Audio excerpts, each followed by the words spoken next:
Hello and welcome to the third episode of Draft Day.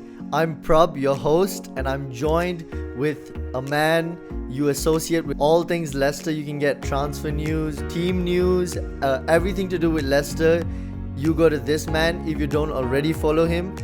He's also a really good FPL player, secured really good ranks over the years, and I'm pleasured to have with me today Sam Martin. How are you doing, Sam? I'm all right. How are you? That's very nice intro, and I appreciate the kind words. How are you? Okay? I'm good. How are you doing after game week 2? Yeah. Well, from a personal point of view, and my ranks are not too bad. I've got off to a nice start, which sort of what you want in the start of any season. It's the first few weeks is sort of just being about staying in the pack.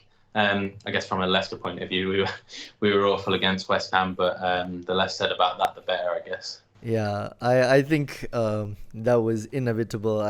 We can avoid that, but I'm just gonna just touch on it before we move on. Did you see anything from Leicester before the red card to suggest that you were in the game or you were in it to win it? No, I think the red card sort of gave us a bit of an excuse as to sort of maybe that. I think the personal within the group, and I spoke to sort of a few lads in the changing room. They were sort of quite disappointed. Thought that Perez had been fouled before he commit that tackle. I mean, personally, I think it was a red card, and I think we'd have been beat anyway. We were obviously 1-0 down when that happened. We then created an awful lot. So I think that will give us an excuse as to say that's why we lost that game. But in all honesty, I think we'd have lost that game anyway. So it didn't change too much. Obviously, it's difficult with 10 men. So we'll see. We've got a big game against Norwich coming up on Saturday. So hopefully we can sort of bounce back. And if we win that, then sort of 6 points from 3 games is not too bad a start, I guess. Yeah, I'd have to agree, and I think the best thing to do at this point is just to look forward, like everyone's scrambling ahead of the game week 3 deadline because of all the price rises, price falls. The market is so volatile at this point, and I guess let's just get right into the thick of things and talk about game week 3. And before we jump into your free hit team, let's do some predictions.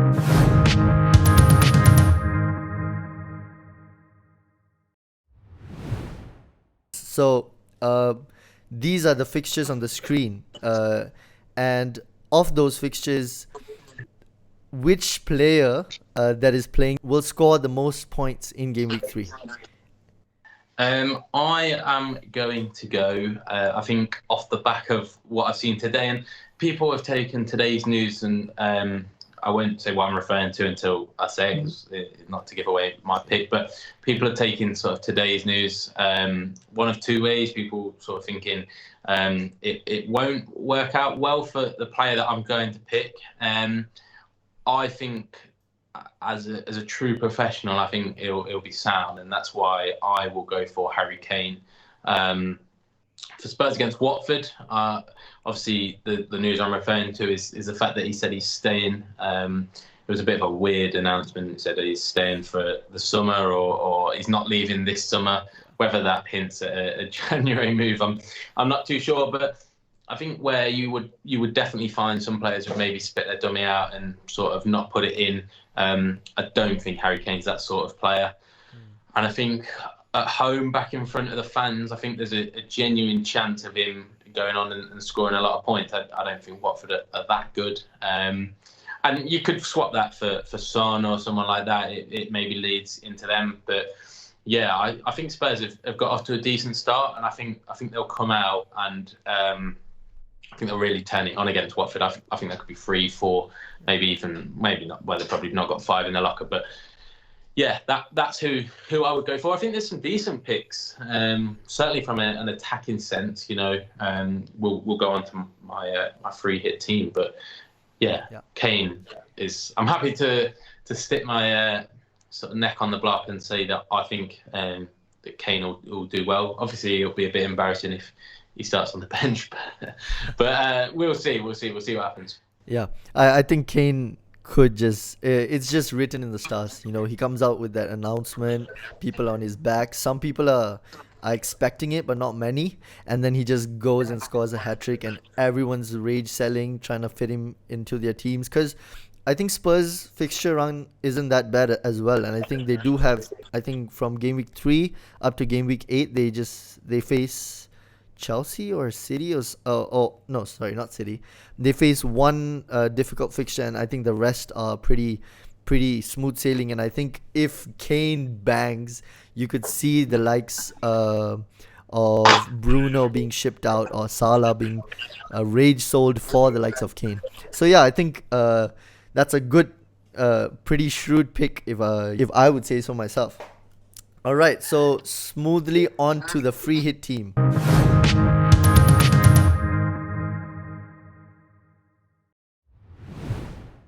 So this team is basically consists of players that Sam thinks are gonna do well for this game week 3, and solely game week 3 only.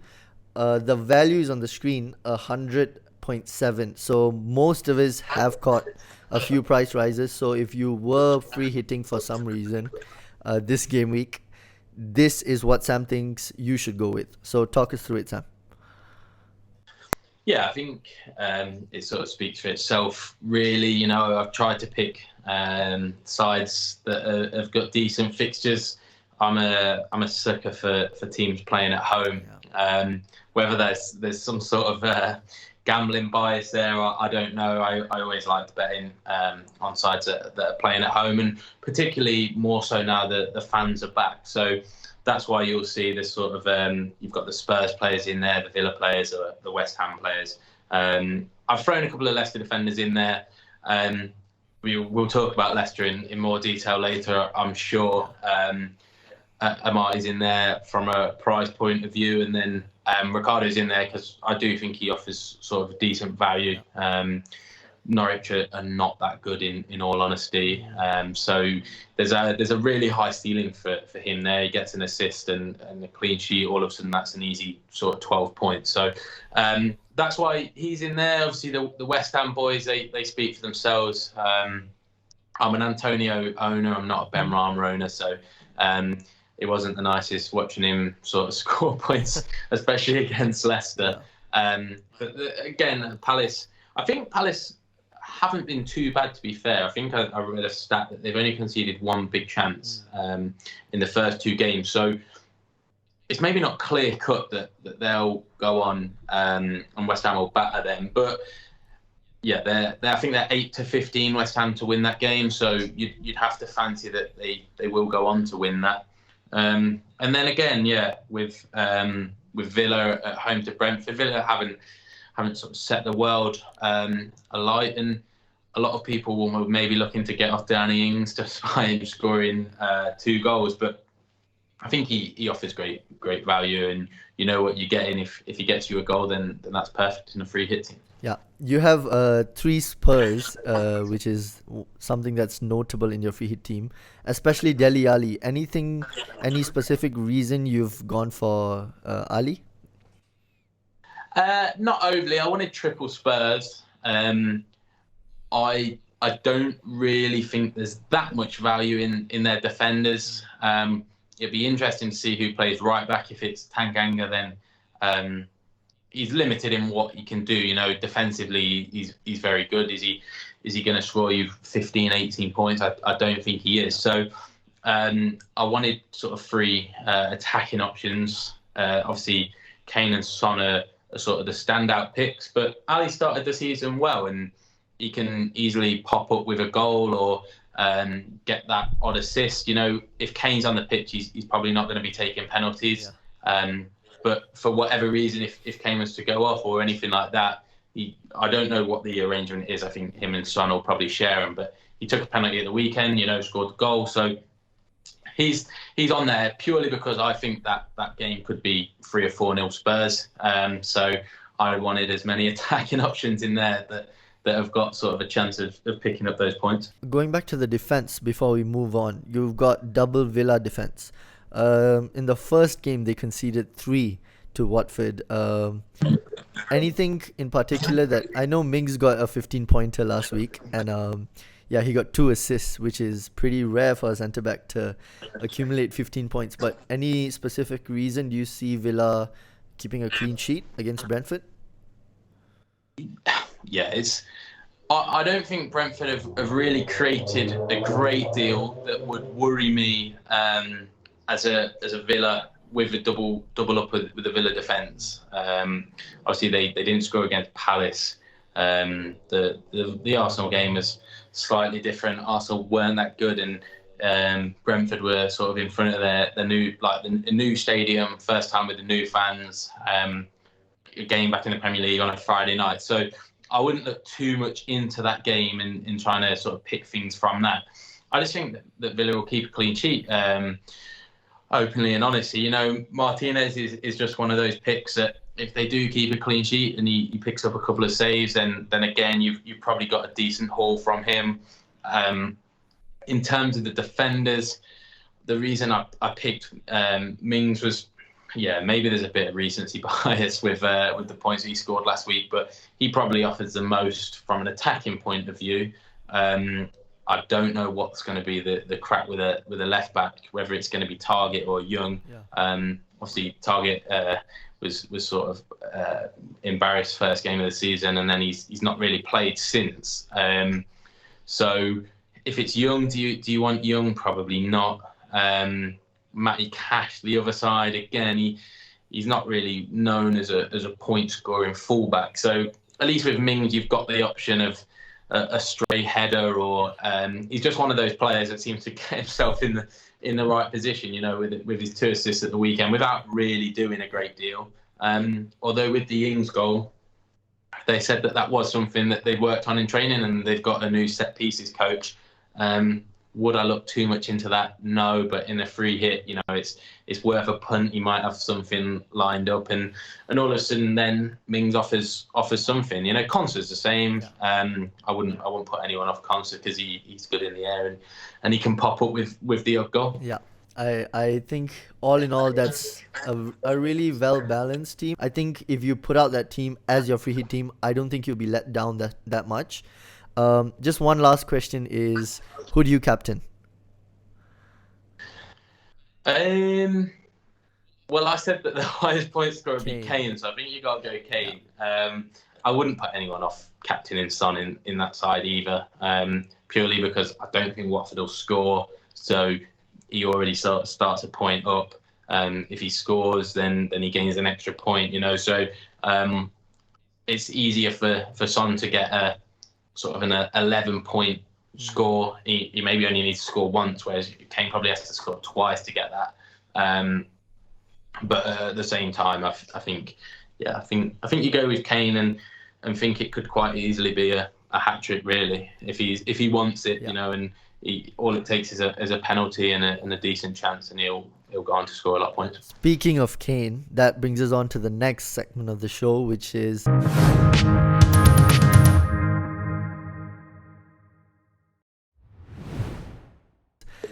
the Sleepers, Keepers, Weepers segment. So it's a little funky, the name, but speaking of Kane and speaking of his threat, on the screen you'll see that Sam has chosen Kane as a sleeper for this week.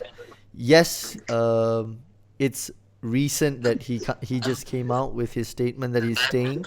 Will that be the driving factor to him putting in a shift and wanting to prove himself to the Spurs fans who are kind of on his back? Yeah, I think it will. And the reason I put him as a sleeper, obviously, it depends which way you look at it. Harry Kane's not someone that no one knows about, or I'm not picking some obscure player who plays for Brentford or Norwich who's you're gonna pick up for 4.5 million and he's gonna score a load of points. You know, I just think that not enough. I think his ownership will be lower and quite a bit lower than probably what it should be. You know, and that's why I think if he plays and if he starts, which I personally think they will do, yeah. Because he is. I know it's a bit cliche to sort of say that talisman effect, but that's the sort of player he is. He is your Tottenham are like Harry Kane. They go sort of hand in hand. So I think he'll start, and then I think he will just churn out points because that's the sort of player he is. And the beauty in having Kane, if you do get him in, is that when Chelsea's fixtures pick up in game week 7, it's an easy switch to Lukaku. There's only £1 million difference in that. And you can move from Kane to Lukaku pretty easy.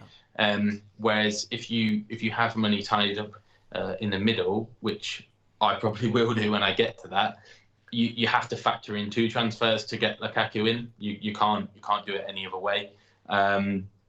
So that's why I've picked Kane, and it's maybe a bit of a safe shit ass pick, and apologies for that, but that's just what I've gone for on that one. Yeah, he's only owned by 7.3% of the game, so that's just shows why he justifies being in the sleeper section.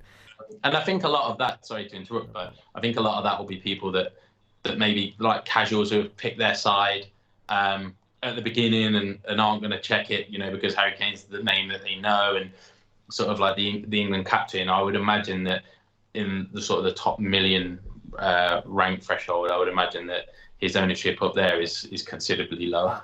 I'd have to agree. So onto the keeper then. Most of us do own Luke Shaw, and he's away to Wolves this week, but you're suggesting we keep him instead of selling him. Yeah, I think whenever the thing is when people have a high price tag, then people expect, and you've got someone like Trent who's putting up great numbers, and I think that Luke Shaw is genuinely putting up great numbers without really people seeing it. He's not really scored many points. I'll sort of hold my hands up and say that United have conceded goals in both games, yet in a 1-1 draw, he still scored 2 bonus points, so he must be doing something right. And I think eventually it'll click. Ayling scored a wonder goal for Leeds in the first game. That doesn't go in, and it's a different game. He all of a sudden picks up 6 points. And if they'd have kept a clean sheet against Southampton, that would have probably been another one where he maybe gets 3 bonus points and he walks away sort of scoring 9 points. So I think that Luke Shaw's absolutely fine. I think his underlying stats are good. He's creating chances, and I think he will return. I think people are maybe not showing enough patience with him. I guess people maybe not be transferring him out, but anyone wildcarding, I don't think they would have him in now. So that's sort of my thoughts on that one, really. The people can see on the screen that his expected clean sheets is at 0.53, so that's pretty high numbers when you compare it to the likes of Tsimikas, who we'll talk about in a bit, where his is at 0.48, which means that United have been unlucky in a sense to concede the goals they have conceded, because one's been an own goal and one's been a screamer, like you said. So I do think Wolves is a tough game with Traore, and I think his threat is there in a sense, but I do doubt his finishing. I still think he'll cause us problems. However, the thing with Luke Shaw is his positions, the positions that he's been taking up this season and last season towards the back end. It's too good to ignore or to just sell at this point, because there's not many alternatives as well that you can look at. So yeah, so that's why Sam thinks we should keep Luke Shaw. But on the other hand, he thinks we should sell Kostas Tsimikas, who most of us do have in our teams. Yeah, it's maybe I'm not. Yeah, maybe sell's the wrong word, because I do think you quite easily sell him. At 4.2 million now, you've made your money. You can take that 0.1 million pound, yeah, profit, and run, so to speak. Robertson's going to come back in, and Tsimikas is sort of game time is going to be a lot lower. I think the biggest trap with Tsimikas is I had a look, and 300k people have bought him in this game week, and now for me that's ridiculous. Who's bringing him in now? You've definitely missed the boat.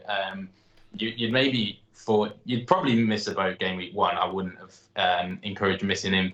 I wouldn't have encouraged bringing him in game week 2, but at least you'd have got a decent points out of him for game week 2. You're not going to get, even if he does play in game week 3. It's against Chelsea, so he's not going to be putting up any good numbers. He was probably fortunate to get the points that he did, like you've just said. But as an owner, I'll take those points and run. Like I said, I don't mind if someone chose not to sell him because they wanted to prioritise the transfers elsewhere. Then I would be completely agreeable on that. We'll get on to my team later. I do have him. I have got 2 free transfers, but I probably won't sell him. Maybe purely because I would quite like to take 2 transfers into game week 4. So the only way I'd sell him is if I didn't feel like I'd need to do that. But yeah, we'll talk about my team obviously in a bit. All right. So yeah, I completely agree with Tsimikas. I don't think, like you said, you don't need to sell him, and which is why he's on the weeper side. He's probably going to not get you those points that he's gotten in game week 1 and 2. But I think bringing him in this week is not a move that you want to make. And if you've made that, I'm sorry, but I have to break it to you. I don't think he starts because Robertson's back, so he's gonna you probably have to bench him, and you've just wasted a transfer. All right, swiftly moving on to the next section of the video.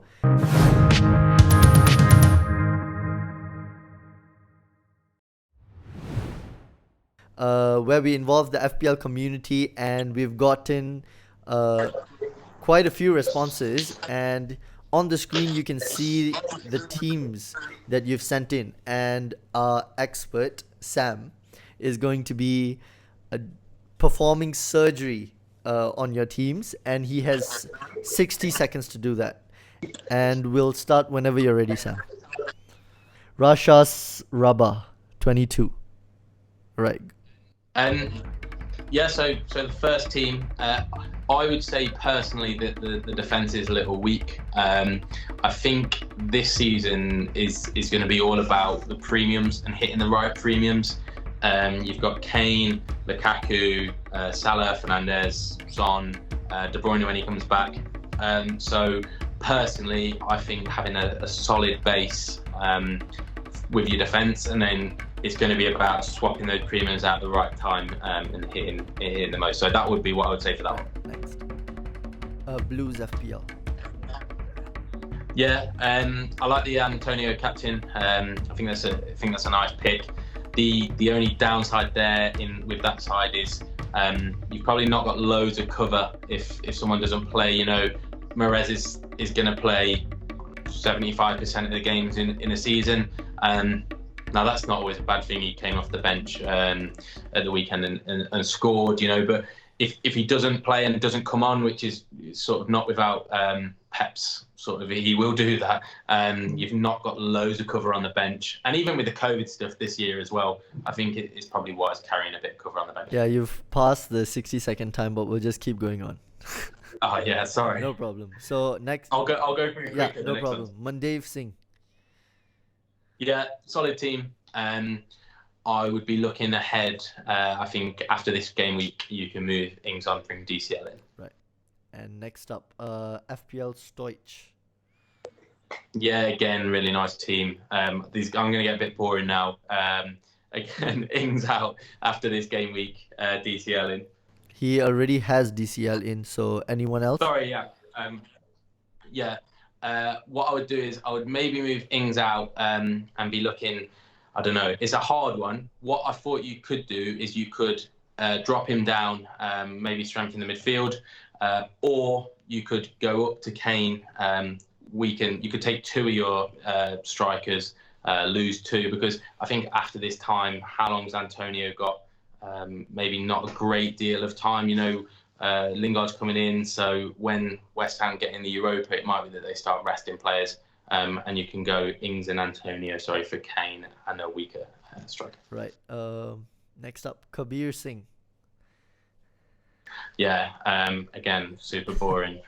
Ings for TCL after this, but it's hard because these teams are very template teams. That's what they look like. My teams, my team.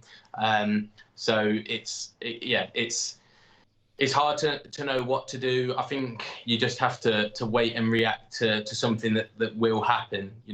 I don't overly like penciling in transfers too much, because if someone gets injured or something like that, then you're stuck a little bit. So go with the flow, see what happens. But if you're all okay, get DCL in. He put a note saying that he did Mahrez to Benrahma and has about 3 point something in the bank. Would you say go to Kane next week?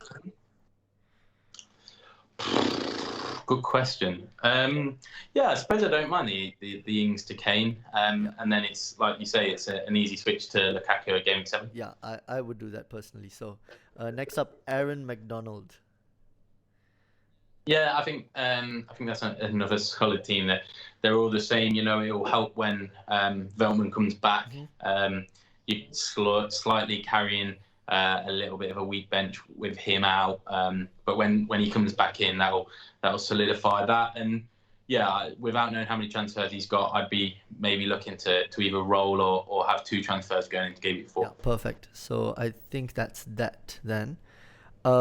Thanks for sending in your teams. Do send it again next week, and you'll have our experts rate your teams, give a bit of insight on what you should do. I hope you found it useful for those who had their teams sent in this week. And now for the much awaited team reveal, let's get to it.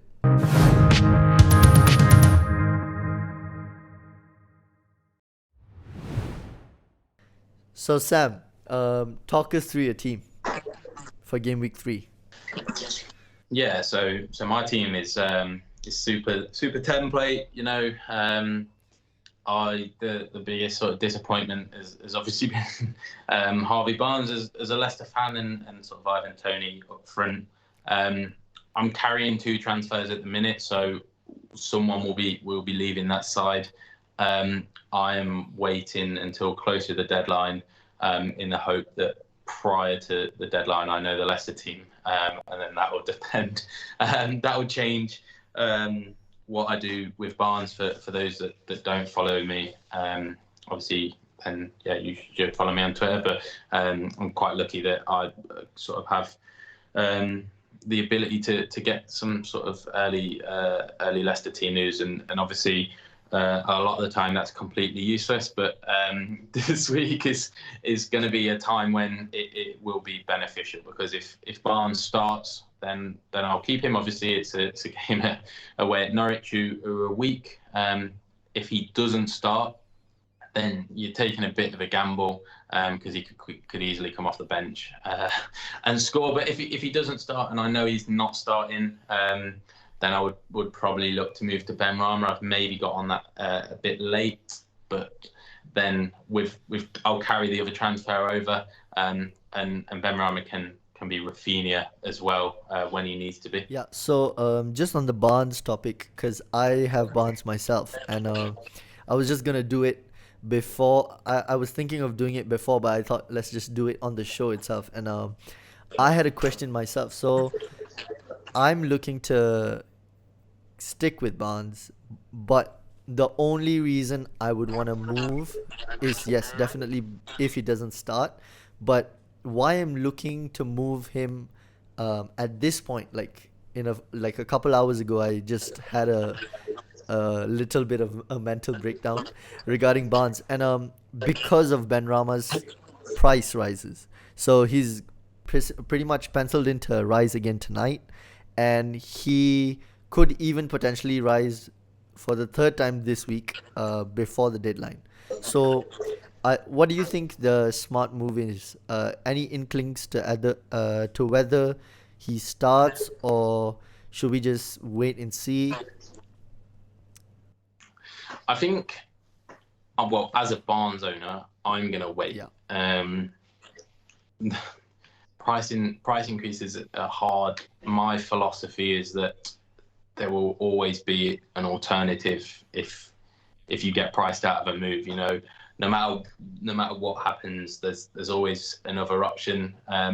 Yeah, you might not get the one you want, and if you're fixated on Benrahma and that's who you definitely want, and he's gonna, you know, and you don't want to get priced out of that, then I appreciate like people trying to move early to sort of beat price rises and think that at the minute it is about sort of gaining that value. Personally, I think the information is more important than the price rise. You know, if you go early to get Benrahma in and then Barnes starts, you might be looking back and thinking, oh, should I have made that decision? Especially if the Lingard signing is close, you know, and that will change obviously. But the sort of the numbers that Benrahma puts up, probably we don't know how that's going to change it. So we can't read too much into that. But yeah, I think this is a week to sort of hold the information, because you've obviously got the international break and Benrahma will go away with Algeria as well. If he does, you know, I know the clubs are saying that they're not going to allow that, but I read somewhere else that it might be that the international sides appeal that, or there might be a ruling that means they go out later. So I would wait for full clarity on that. I think there's a lot of information that you need this week. So I think it's worth waiting to get that information. If that costs you 0.1, then that costs you 0.1. So yeah, that would be, and that goes for anyone, not just Barnes. You know, there'll be a lot of people that think I need to move now. I don't want to get priced out of a move. There's always going to be alternatives. You know, I wouldn't let price rises govern your transfers ultimately. Yeah, I agree. Which is why I was leaning towards keeping Barnes, because yes, you said there are always alternatives, and yesterday when the likes of Jimenez dropped in price, I then found an alternative where if I did Simicast to Livramento this week, which is what I think I'm gonna do if I'm gonna hold Barnes.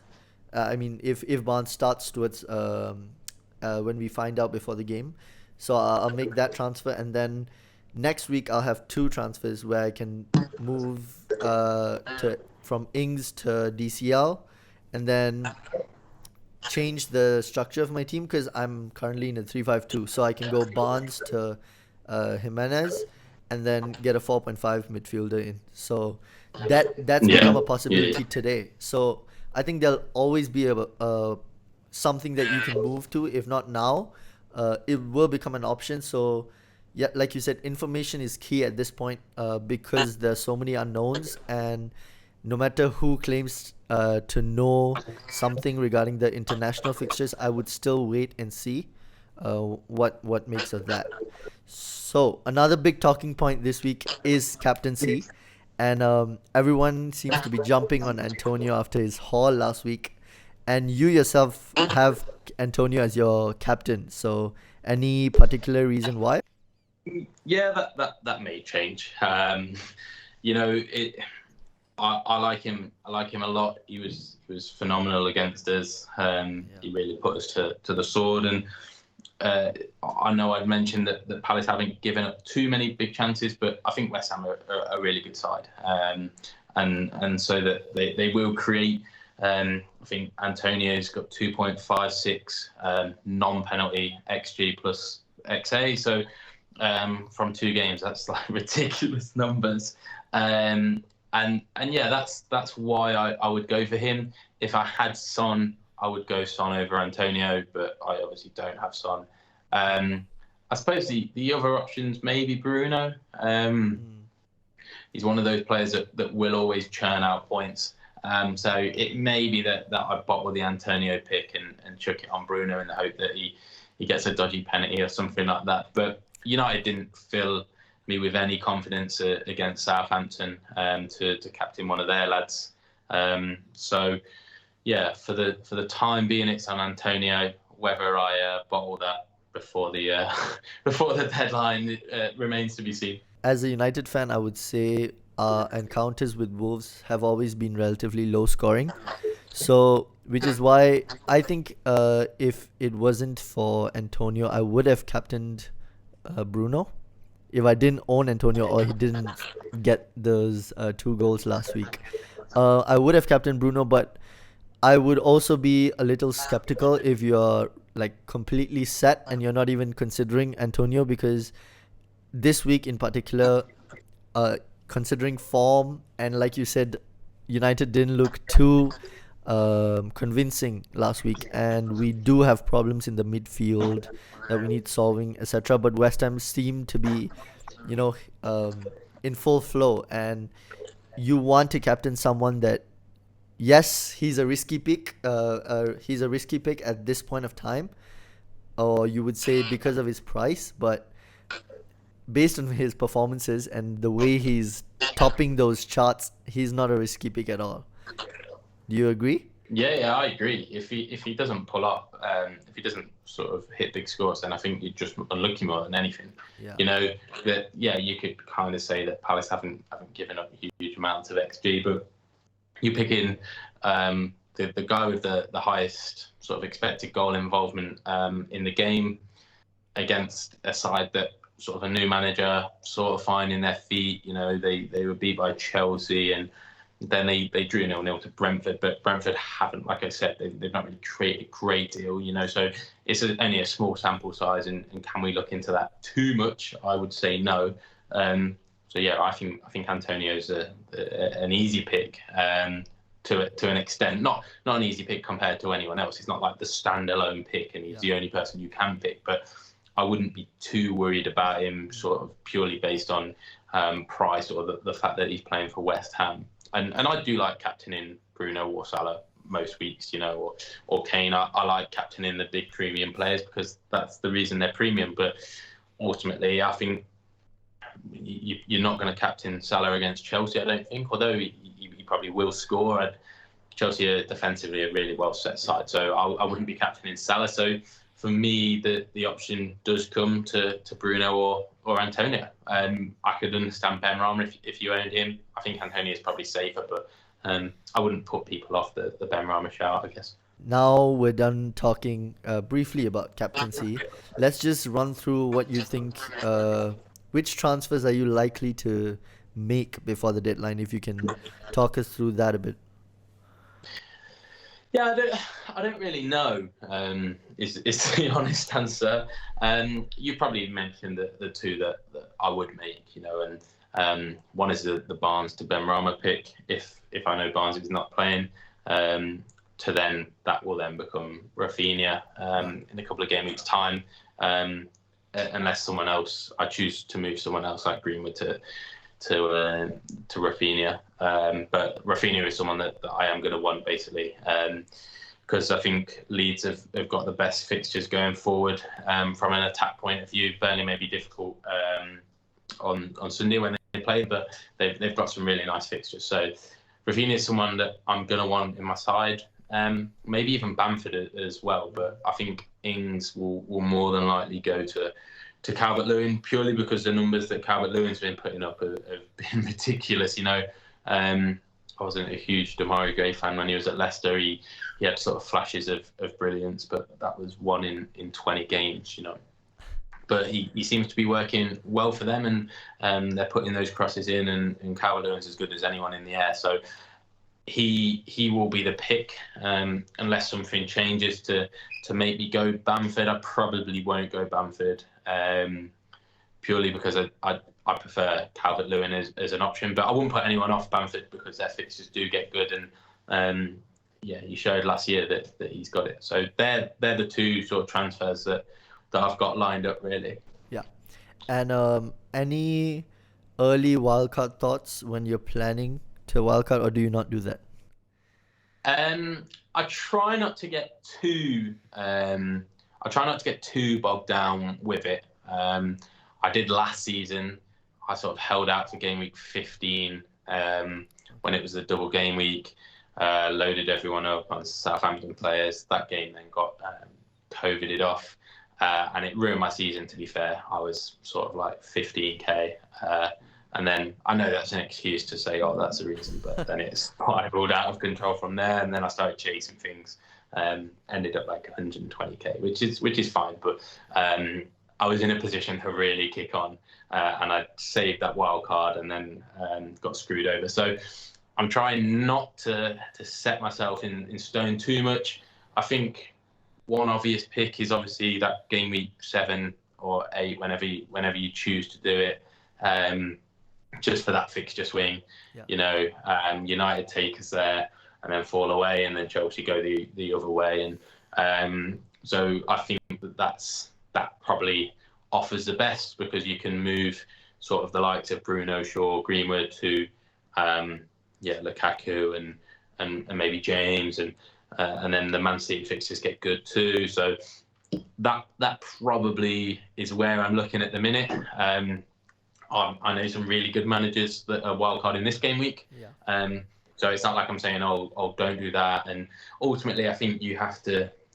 That's a problem with sort of when people get engulfed in the Twitter bubble, and say someone like Ben Crellin, who I get on really well with, and I've got a lot of respect for him. But he'll be like, oh, this is when I'm going to wildcard, and then all of a sudden everyone gets in to that. It was his idea, obviously, last game week for the last year, for the Game week 15 wildcard, and I'm not blaming him at all. But you have to play your own game. We can easily all get in a template and be like, oh, this is when we're wildcarding. But if you think that your team needs a wildcard now, then that's fine. Like, there's Andy Green, who's sort of a really good account. He finished third a couple of game weeks. I keep saying game weeks. He finished third a couple of years ago. He's wildcarding this week. And he's a manager that I respect a lot. So, yeah, I think if you feel like your team needs to wildcard, but everyone's got off to a good start. So I don't think many people do need to wildcard now. And I don't think there's enough of a fixture swing at the minute to justify it. I'm hoping that Andy's not listened to this, and he's not going to have a go at me for criticising him in front of all your subscribers. But I'd tell him that to his face anyway. So. Yeah, I completely agree. I think penciling in the wildcard this early is it's a good thing. It's a good plan to have. Maybe a rough idea when you want a wildcard, and probably write a note somewhere that, okay, these are the fixtures, why you want a wildcard, and if you really don't have a reason to wildcard, I would say don't do it, because we can get carried away. Oh, Ben Rama's rising. Or you have a couple players who are dropping, and you want to just hit that wild card to secure the team value, or do something along those lines, and make rash decisions. It's easy to say play your own game when you're on Twitter, and looking at everyone else making those decisions. You do get influenced, but at the end of the day, you're gonna get the rank that you are gonna get. And you're gonna make those decisions at key moments that's gonna define your season. So, like you said, play your own game. And any bit of advice on Leicester, or where they should go to get those the information before the weekend? Yeah, just follow me on Twitter. No, there's a lot of people, not a lot of people that will tweet that information. That's me, but no, that's not to sort of tip my hat. But I think Rodgers's press conferences will give us some sort of an indication as to what's going to happen. If Vestergaard's not fit and he says that Castagne's maybe not ready to start, then that will probably mean that we can't play a back three, which means that the only way of playing two up front will be sort of a diamond. If we were to do that, then the likes of Ricardo becomes a great pick, because he's going to be the one that brings that width. I can tell you sort of now that, although this is not sort of public yet, that Bertrand was back in training today. So that's a really nice option. I would imagine that he'll come in for Thomas, providing that he's not sort of got any long-lasting sort of things from the COVID or anything like that. I honestly don't know. So if he's fit to come back in, then that would be good. He offers us a bit more of an option down the left, Ricardo down the right. I could see us playing a back three. which maybe means 2 up front, and would maybe mean that there's no Barnes. I could also see just the swap being Perez out, Iheanacho or Brighton on the right side, and then maybe Bertrand in for Thomas, which would mean that Barnes does start in that sort of 4-2-3-1. I could maybe see a diamond, so it's so hard. I've probably had maybe 50 messages today saying, "Oh, is Barnes going to start?" Fucking, I don't know. I'm sat at my home on on Skype with you, so I don't know what the team's going to be. You'd have to ask Rogers that. All I can do is make my best guess. Yeah. I tend to be pretty good, and then if I'll know for definite before before the deadline, then obviously I'll tell people, one, because I'm nice like that, and two, obviously for the followers and the retweets, I'm not going to hold my hands up and say that that's not a nice benefit to it, so we will see. If he starts, then obviously he's a nice option against a Norwich side that aren't the best. Yeah, I think if he starts, another reason why Bertrand, I think, is key is because Thomas hasn't been bombing forward, and Barnes therefore has looked isolated on his own. So Bertrand is key as well. And there are plenty of factors that we could just keep talking about, but I think this is where we'll end the show for today. One last thing before we go. Thanks so much, Sam, for coming on. I genuinely appreciate you for saying yes. Didn't expect it, but it's been a pleasure to have you Mate, on. and don't be silly. And can I just say sort of a massive sort of thank you to you, and I don't want it to be awkward or anything like that, but for those that don't know, we're filming this at, well, it's 9 o'clock now in the UK. Obviously, you're in Malaysia now. What is it, 4 a.m.? So guys, that is genuinely ridiculous. I'm very keen on FPL, too much so, and to the point where my girlfriend sort of thinks "Oh, what are you doing? You're always on FPL." I can categorically tell you now, I would not be filming with anyone at 4 a.m. So your commitment levels are phenomenal. This has been great. You've done a lot of work prior to us filming now, and so hats off to you. Keep it up, and hopefully sort of my followers will come and subscribe and watch your videos, going forward. And I know I will, because I have genuinely really enjoyed this. So thank you for that. No, thanks, Sam. I appreciate your kind words, and I've been following you for quite some time even before I started the account. So, which is why it's an honor for me to have you on. Last but not least, let's do the plugs. So you want to plug your account and anything else you want to plug? Yeah. So follow obviously my main account, which is at @SmulMartin FPL. I don't know if it's on the screen. Yeah, that's perfect. Yeah. So follow my main account. Also, we've myself and 2 other guys have just created a content account, and we've got sort of Twitter, Instagram, TikTok, all the socials, and YouTube as well. So that's FPL and more. And then for anyone who's a Leicester fan or anything like that, I've got a podcast that I run called Fox's Fancast. So give that a listen as well. That's on all the sort of the main channels that you get your podcasts, Apple Podcasts or Spotify. So they're the 3 ones. If you give as much support to the FPL and more one, because we are trying to start that up, and we're putting out some really good content. Not to be sort of arrogant or anything like that, but there is some really good graphics and stuff like that. So give that one a follow, and hopefully grow it with us, and hopefully together we can both grow sort of your channel here and then our channel as well. Alright, so unfortunately the audio for the last part of the show got corrupted, and so I just wanted to say a big thanks to you all for joining and watching the show. Hit that subscribe button, like the video, and put in the comment section who you think will be the highest scorer this week. And thanks again for coming on. We'll see you again next week with another guest, 2 special guests in fact. So take care, good luck for Game Week 3, and I'll see you next week. Bye-bye.